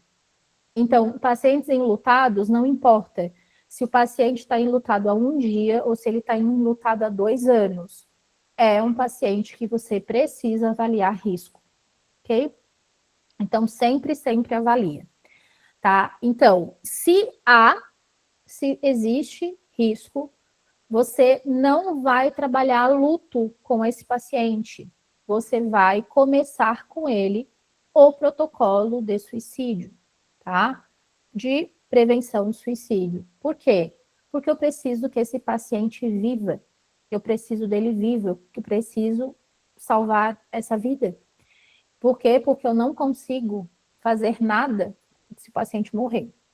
Então, eu preciso que esse paciente viva. Então, a gente não vai desorganizar mais ainda o paciente trabalhando luto. Então, quando existe risco, primeira coisa é trabalhar o suicídio, tá? É cuidar do suicídio. Esse é o ponto central de todos que a gente precisa. Na formação em psicologia do luto, vocês têm um módulo inteiro de suicidologia. Esse módulo vai ser regravado. Eu vou começar a regravar várias aulas, vou começar a atualizar várias aulas. E essa aula de suicidologia ela vai ser toda gravada novamente, tá? Vai ser um módulo todinho novo que vai entrar. O módulo que está lá, ele é muito bom e tudo mais, mas a gente tem algumas coisas novas na ciência saindo sobre a suicidologia, pós-venção e tudo mais, então eu quero atualizar o curso com esse material novo, tá? Então, tem várias coisas que vão ser atualizadas no curso agora, tá? Material de apoio vai ser atualizado também, mas eu vou avisando quem já é aluno, vocês vão sendo avisados, e quem vai entrar agora também já vai pegar aí, vai ir pegando aí durante esses 2 anos, a gente vai atualizar bastante coisa, tá? Então, lá a gente tem essa aula de suicídio, de suicidologia, e a gente vai ter aí mais material também para vocês aprenderem aí a cuidar dessa parte dentro do luto, tá? E a número 3, a gente vai precisar estabilizar a depressão antes do luto, se esse paciente ele apresenta um transtorno de luto, tá? De depressão, tá? Então, primeiro a depressão, tá? Então, a gente tem essa escadinha, né? Primeiro suicídio, depois depressão, depois luto. Então, a gente não vai começar pelo luto se esse paciente é um paciente deprimido, certo?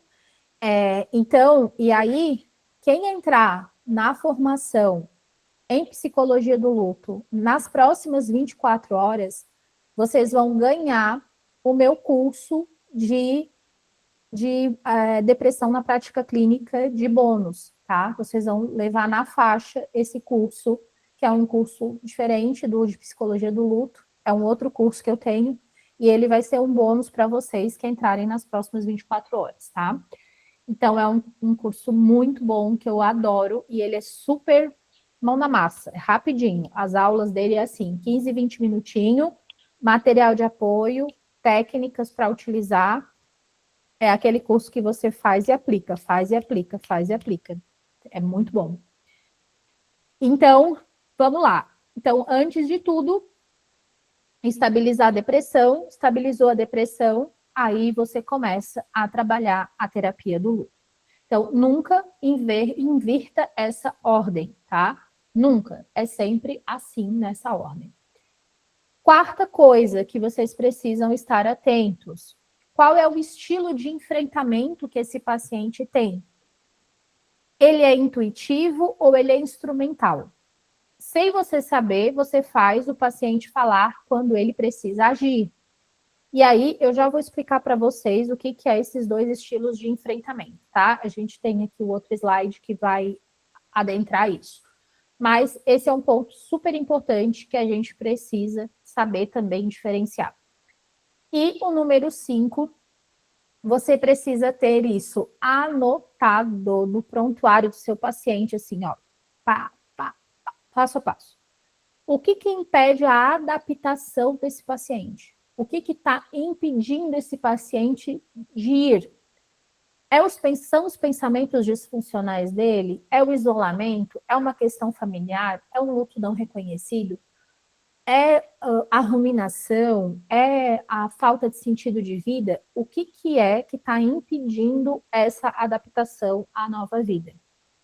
Você precisa ter isso muito claro, muito, muito, muito claro. Por quê? Porque isso vai ser um foco importante de intervenção. Porque enquanto a gente não melhora o que bloqueia, porque assim, vamos imagina aqui comigo, vocês sabem que eu adoro metáforas, né? Fazendo metáfora de tudo. Mas é que eu acho que fica mais fácil de explicar. Você imagina uma represa, certo? Uma represa normal, ok? Ela tá ali, presinha, tá? Tá presa. É que nem o luto, tá? O luto de uma pessoa tá ali, dentro dela, tá preso, igual uma represa, ok? O que tá segurando essa água de fluir? As paredes da represa, certo? Os comportas dessa represa, não sei o que tá segurando, mas existe algo que não deixa aquela água sair dali. Se eu quebro essas paredes, a água vai fluir e ela vai seguir seu curso natural. É a mesma coisa o luto. O que está fazendo o luto ficar preso? Existe alguma coisa. E eu preciso saber o que é e eu preciso quebrar isso. Então, quando eu consigo quebrar isso, eu consigo fazer o luto fluir. Então, esse é um ponto que a gente precisa ter. Isso tem que estar muito claro para você. Muito claro.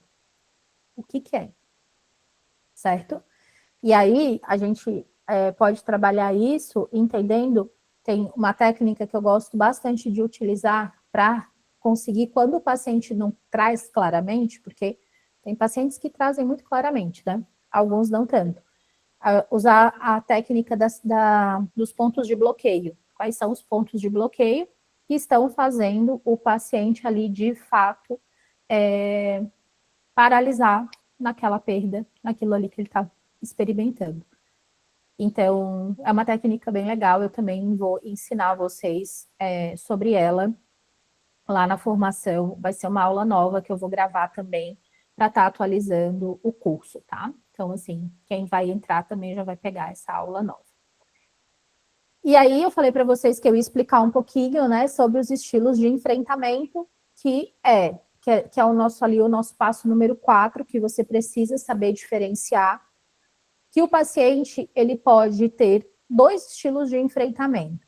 ele pode ter um estilo de enfrentamento, que é o que a gente chama de intuitivo, que é o paciente que expressa o seu luto.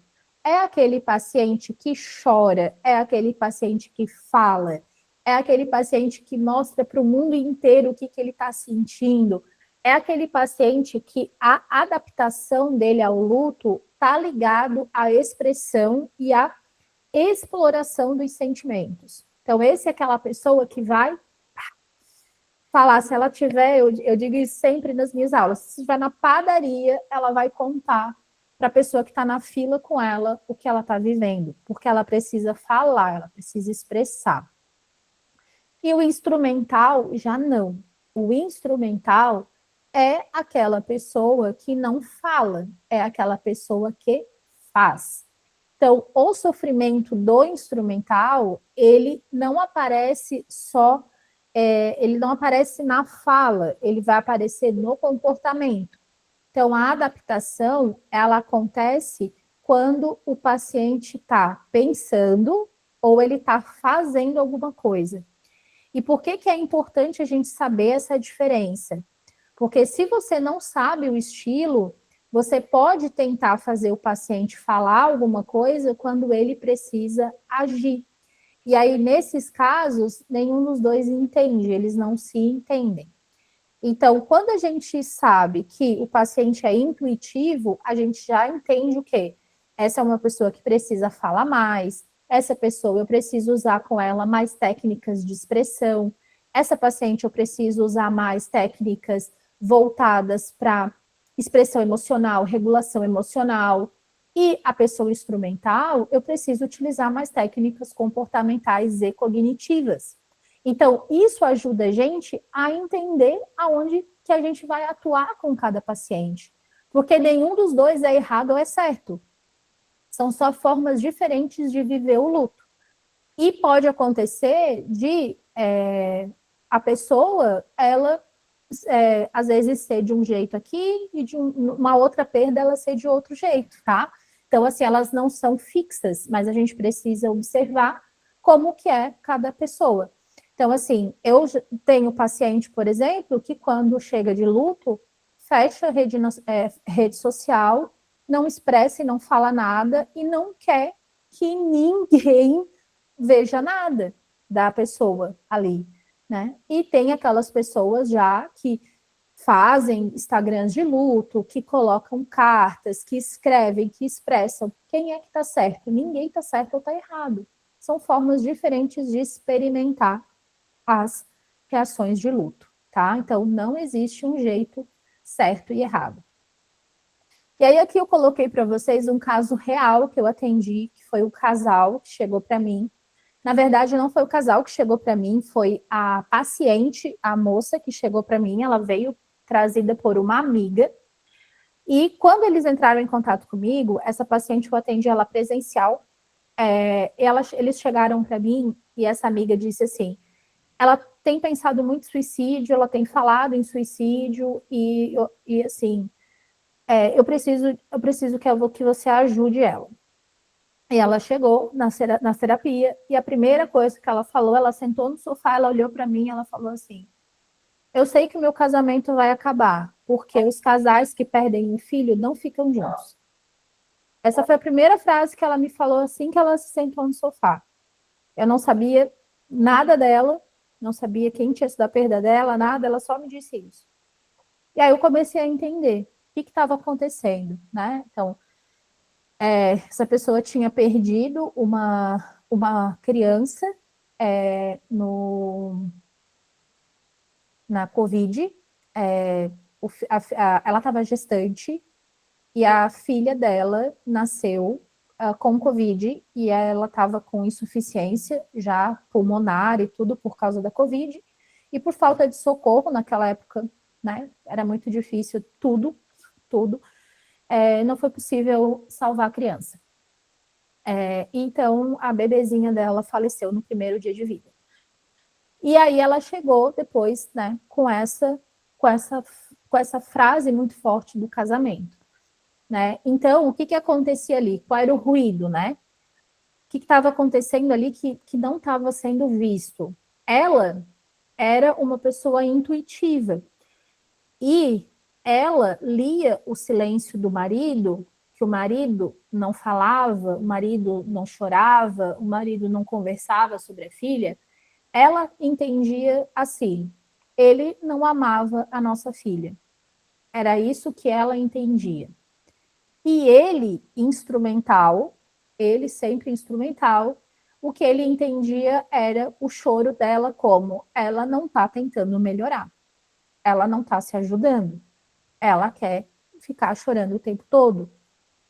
E aí, o que aconteceu? Quando eu entendi, é óbvio que isso foram algumas sessões, não foi na primeira sessão, né? Ela me falou essa frase na primeira sessão, depois eu entendi tudo que estava acontecendo, eu fui entendendo como que era a relação deles e tudo mais, né? Depois eu acho que, sei lá, acho que na sexta sessão, mais ou menos, eu pedi para ele participar de uma sessão de terapia com a gente. E ele veio nessa sessão de terapia. E aí foi onde ele pôde expressar, né, o que ele pensava, o que ele sentia. Eu pude psicoeducar ele do que era o modelo de enfrentamento dela, o dele, fiz uma boa psicoeducação, dei material de apoio para eles poderem levar para casa, para eles poderem lembrar, porque às vezes você vem para terapia, a gente fala um monte de coisa, mas muitas vezes quando você vai para casa e tem um papel ali para você reler, é importante. Então, dei material de apoio para eles. E o que aconteceu? Ele começou a entender que ela precisava falar. E ela começou a ver que o amor dele estava nas ações que ele fazia. E aí o luto dela começou a se desenvolver, né? Então, assim, isso não foi mágica, foi o raciocínio clínico realizado e aplicado, tá? Então, assim, esse caso, gente, é um caso, assim, que eu sempre me emociono quando eu falo sobre ele, assim, porque ela era uma paciente muito, muito, muito grave quando ela chegou na sessão, quando ela começou o atendimento. E essa paciente, ela saiu de alta, ela fez um atendimento, a gente fez um processo terapêutico tão bonito. Todas as intervenções que eu fiz, ela sempre engajou bem, ela fazia tudo, sabe? E assim, cara, foi tão bonito assim que eu tenho muita vontade de escrever sobre esse caso, publicar alguma coisa assim sobre esse caso para falar sobre luto neonatal. Então, assim, o que eu quero mostrar para vocês sobre isso é que o fato ali, essa paciente, ela não tinha um TLP, tá? Ela não tinha transtorno de luto prolongado. Quando ela chegou para mim, a filhinha dela já tinha falecido há 1 ano e meio, mas ela não tinha transtorno de luto prolongado. O que ela tinha era um luto não cuidado. Ela não tinha espaço para falar da filha. Ela não tinha espaço para processar o luto, porque a família dela enterrou a criança e enterrou a história. A criança dela não tinha espaço para existir nessa família. E a construção que nós fizemos em terapia foi fazer essa criança voltar a ter um espaço nessa família. E quando a gente começou a trazer esse espaço de volta dessa criança, ela começou a melhorar. Quando ele começou a dar espaço, quando ele começou a conversar com ela sobre a filha, sobre os planos que eles tinham, sobre as frustrações que foram, as coisas que ela não viu, porque como ela estava com Covid, ela não pôde estar com a filha no processo. Então, ela pôde perguntar para ele como foi, o que aconteceu, porque ela não sabia nada, porque eles não falavam. Então, isso tudo ficou dentro dela o tempo todo. Então, isso é muito terapêutico. Esse caminho que a gente foi fazendo, né? Então, só de entender, de trazer ele para a terapia, de explicar para ele e de fazer cada um entender o estilo de luto de cada um, isso já foi muito, muito terapêutico por si só. Então, esse é o ponto central aqui que eu queria fazer, tá? Então, gente, sendo muito direto com você agora, né? Só entender luto não é conduzir. E eu tô falando isso para vocês a noite inteira. Por quê? Porque eu já estive nesse lugar. Eu entendia tudo. Eu sabia o nome, eu entendia os fenômenos, mas eu não sabia conduzir. Então, e aí, quando o paciente se senta na tua frente, amanhã, né? Esse paciente chega para você, a pergunta que é, e agora, o que, que eu faço? E agora, como é que eu conduzo? E agora, eu vou ficar colhendo até quando? É isso, tá? Que eu quero que vocês pensem, ok? E se você entende que é o momento de você se aprofundar mais, a gente tem a formação em psicologia do luto, tá? Que ela não é para você aprender mais sobre tudo, é para você aprender a conduzir luto, certo? Com método, com ciência e com segurança. Essa formação é uma formação onde a gente ensina, onde eu te ensino luto, suicídio, eu te ensino ACT, eu te ensino grupos, ela é muito completa, tá? Ela realmente é muito completa. São 18 módulos ao total, e como eu falei para vocês, alguns módulos serão regravados e serão reatualizados com material novo e recente sobre as melhores pesquisas que estão saindo agora. São 80, quase de 80 a 85 horas de aula, então não é um curso para quem não gosta de estudar, ok? Quem gosta de coisa rasinha, quem gosta de coisinha rápida, não é para você, porque esse curso é para quem gosta de estudar, para quem gosta de realmente sentar e estudar. Vocês têm 2 anos de acompanhamento comigo em supervisão, certo? Então, como eu falei para vocês, ele é um curso, de fato, com um número reduzido de inscrições. Como você pode ver, a gente não está com uma sala lotada. Eu não gosto de trabalhar com grandes números, eu gosto de trabalhar com números menores e realmente com um acompanhamento. Então, você vai estar realmente caminhando junto com um grupo de pessoas, tá? Que gostam de estar estudando juntos. Então, o diferencial do curso é que você não vai comprar um curso, você vai comprar um acompanhamento, de verdade. Então, as supervisões, elas acontecem ao vivo, todo primeiro sábado do mês. Então, o aluno, ele traz um caso real e ele é conduzido ao vivo comigo. Então, você tem 24 supervisões em 2 anos, tá? Então, assim, só de supervisão, se você fosse fazer isso, você pagaria R$ 9.600, só de supervisão, se você fosse fazer 24 supervisões comigo. Mas o curso não é nem perto desse valor, tá? Não se preocupem. A gente também tem mentorias ao vivo, tá? A gente tem mentorias, inclusive nesse sábado agora, a gente vai ter uma mentoria ao vivo pela manhã, que é uma mentoria de inteligência artificial para vocês trabalharem, para vocês colocarem o trabalho de vocês, né? Conseguir pacientes. Então, a gente faz bastante mentorias assim. Então, esse sábado agora já vai ter uma. E a gente tem um WhatsApp também no grupo, né? Então, eu também estou lá nesse grupo, estou acompanhando, a secretária também está. Todas as informações são passadas lá.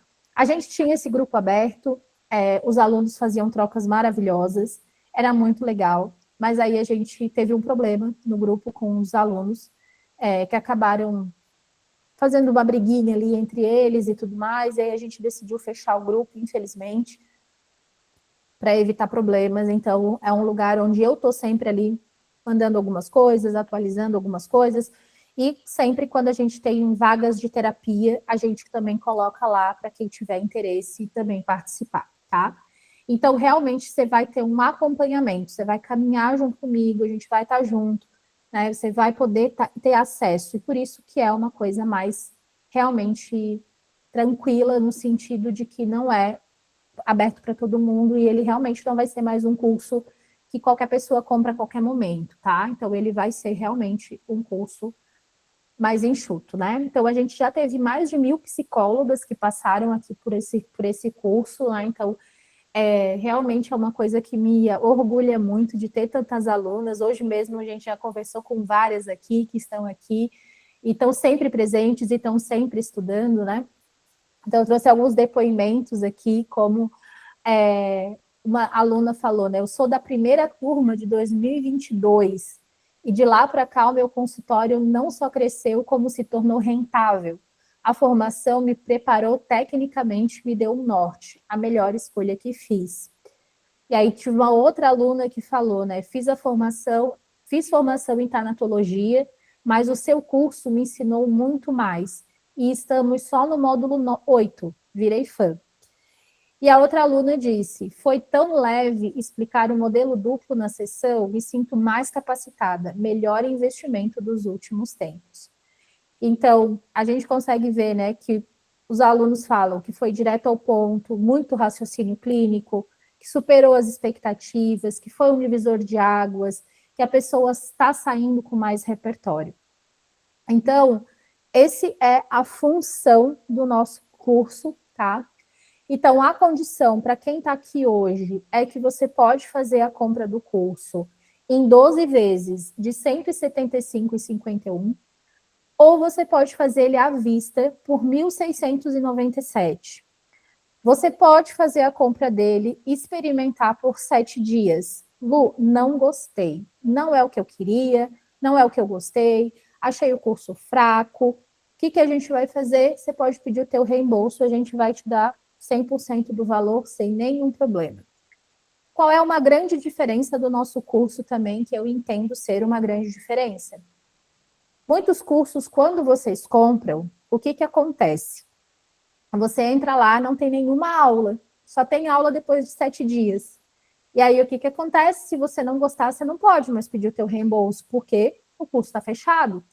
Então, muitos cursos fazem isso. Aqui, não. Aqui, 50% do curso está liberado. Então, quando você entra, 50% do curso está liberado para você, em 7 dias, experimentar, assistir, ver, gostei, é isso que eu quero, você fica. Não, eu não gostei, não quero, o reembolso está disponível para vocês por 7 dias, certo? Sem problema nenhum, ok? 100% reembolsado. E aí, quem entrar nas próximas 24 horas, vocês vão ganhar, além dos R$ 300 de desconto, né? Que essa formação, o valor dela mesmo é 1.997, mas nesses eventos específicos que a gente faz dessas aulas gratuitas, a gente dá esses R$ 300 de desconto, e daí fica 1.697. Vocês vão ganhar de presente o curso de depressão, que realmente, eu digo para vocês, ele é muito bom, tá? Esse curso, o valor dele, se você for comprar ele sozinho, é R$ 297, então você vai ganhar ele. E mais as 24 supervisões, que só as supervisões, se você fosse pagar, daria R$ 9.600. Você está levando tudo isso por R$ 1.697. Então, realmente, está valendo super a pena, tá? E aí, né, para a gente finalizar, antes de eu abrir para perguntas que vocês possam ter, tá? Eu queria perguntar para vocês, se hoje chegasse uma mãe, perdeu o filho de uma forma inesperada, você conduziria essa sessão com toda a segurança sem improvisar? Se a resposta for não, eu acho que sim, mas não tenho certeza. Essa formação é para você o melhor que existe, tá? Então, está disponível para vocês. Eu vou deixar aqui, antes de eu abrir para as perguntas, que eu quero que a gente possa conversar, que agora é a hora que eu vou abrir o QG para a gente poder bater papo. Eu vou deixar aqui no bate-papo o link, tá, do nosso curso. Para quem quiser conhecer os módulos, tá? Você pode abrir, eu vou mostrar aqui para vocês já, tá? Já vou abrir aqui com as perguntas, tá? Mas para a gente finalizar, antes de eu abrir para as perguntas, né, eu botei aqui para vocês. Atender luto não é improviso, é método, preparo e segurança. E os seus pacientes merecem o melhor que você pode oferecer. E a gente se vê dentro da formação. Então, agora, eu quero mostrar para vocês. Deixa eu só parar de compartilhar aqui. Eu quero mostrar para vocês aqui rapidamente.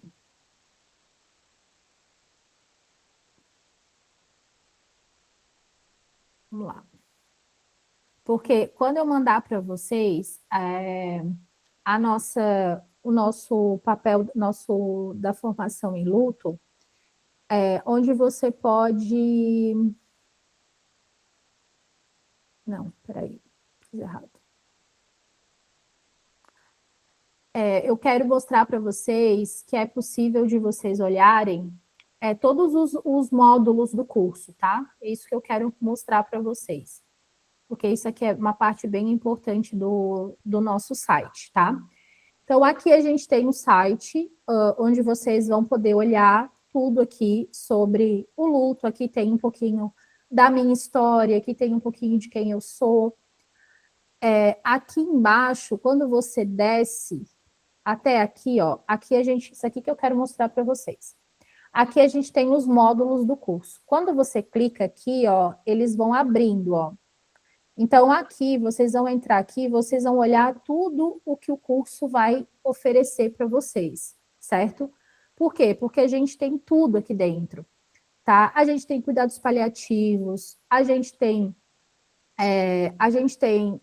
autocompaixão, habilidades sociais com pacientes enlutados, suicidologia, como trabalhar o luto e o crescimento pós-traumático, como trabalhar a regulação emocional no luto, o luto e a Covid, que ainda aparece no consultório, tá? O luto da criança e do adolescente, relação terapêutica, mediadores de luto. Então, assim, a gente tem tudo aqui. Então, vocês vão abrindo aqui, ó, e vocês vão vendo tudo. Cada risquinho desse aqui é uma aula, tá? Que o curso tem. Então, quando eu falo para vocês, tá? Que o curso, ele realmente é muito diferenciado, é porque é mesmo, tá? Então, eu vou deixar aqui no bate-papo para vocês. Lembrando que são apenas 18 vagas, tá bom? Então, depois de 18 vagas, ele vai bloquear. Por quê? Por que 18 vagas, Lu? Porque a supervisão tem que ser pequena, tá? A gente não pode ter essa supervisão grande. Não dá para colocar 100 pessoas dentro de supervisão, né? Então, assim, a gente já fez esse modelo e ele não dá certo, não é um caminho bom, então a gente não quer mais isso. Então a gente vai abrir pequenas turmas, então são 18 pessoas, tá? Então eu vou deixar aqui liberado para vocês, depois a gente vai colocar lá no grupo também, botei aqui no bate-papo o link do site. Lembrando que nas primeiras 24 horas vocês ganham o curso de depressão e também ganham as 24 supervisões, certo?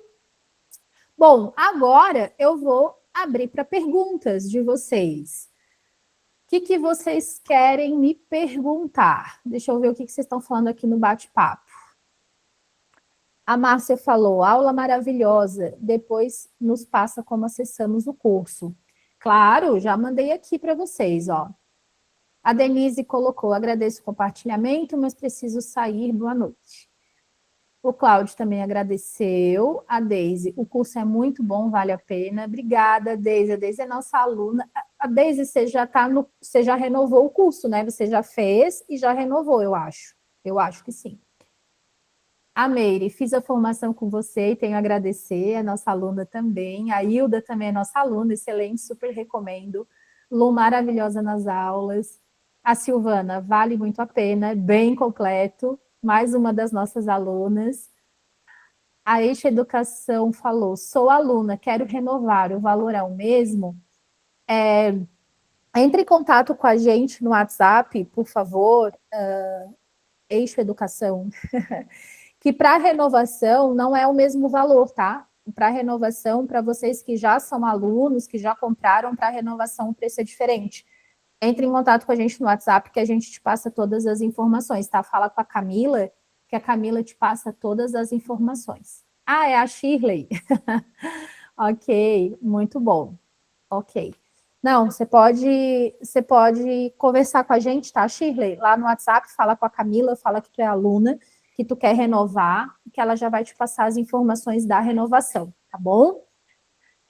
Mas daí para ganhar, se tu quiseres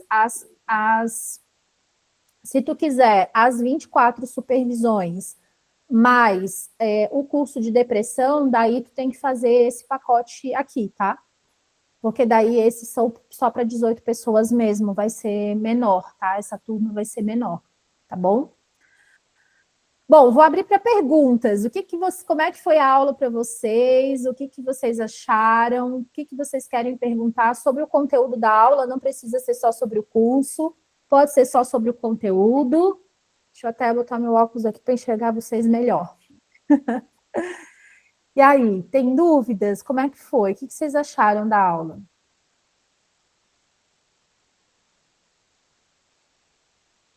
Silêncio.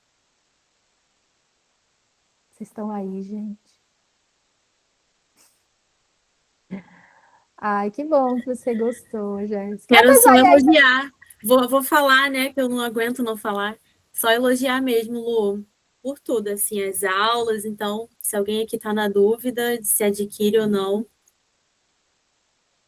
a melhor propaganda é o que os nossos pacientes trazem para a gente, né? Dos nossos atendimentos. E é isso, assim.